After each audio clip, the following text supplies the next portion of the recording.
வணக்கம் சித்தப்பா.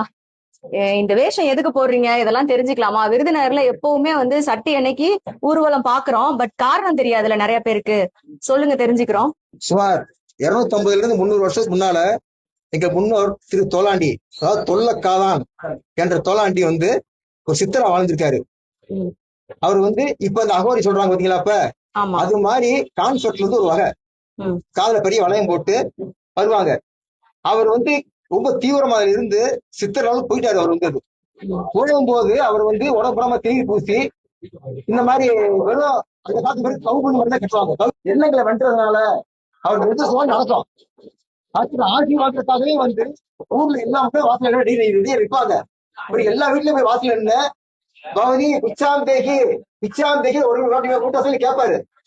அவங்க வந்து கை கட்ட அரிசியோ இல்ல ஏதாவது பழைய சாதமோ எது கொடுத்தாலும் சந்தோஷமா வாங்கிட்டு அவங்களுக்கு அது ஒரு ஆட்சி கொடுப்பாரு.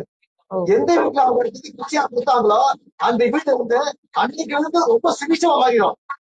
சரி, எல்லாரும் ஒரே ட்ரெஸ் போட்டிருக்காங்க, நீங்க இந்த ட்ரெஸ் போட்டிருக்கீங்க, அதையும் சொல்லி. நான் வந்து இப்படி ட்ரெஸ் போட்டிருக்கேன். இப்ப நீங்க என்ன பண்ணுவீங்க? சட்டி என்னைக்கு என்ன பண்ணுவீங்க? சுத்திட்டு வந்து கம்ப்யூட்டர் எல்லா ஊரும் சுத்தி வருவோம்.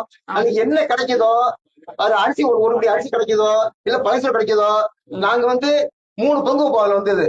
ஒண்ணு குலதெய்வத்துக்கு ஒரு பங்கு, அடுத்து நம்ம பிறந்து வளர்ந்த விருதுநர் நம்மளை காப்பாத்துற மாரியம்மனுக்கு ஒரு பங்கு, இன்னொன்னு வந்து நாங்க தொலாடிகளுக்கு ஒரு பங்கு. சரி, அத வந்து நீ எங்களுக்கு கொடுக்க வரமா நாங்க எடுத்துக்கிறோம். வந்து கனகன சித்தன் போற வழி, கல்லூரி மங்கன் வார வழி, பெத்து பெருகணும் தோலாண்டி, பெரிய குடியாகணும் தோலாண்டி, வாழ வளரணும் தோலாண்டி, மனுஷன் தலைக்கணும் தோலாண்டி, யாரு காசு போனாலும் சோலாண்டி காசு போகாது.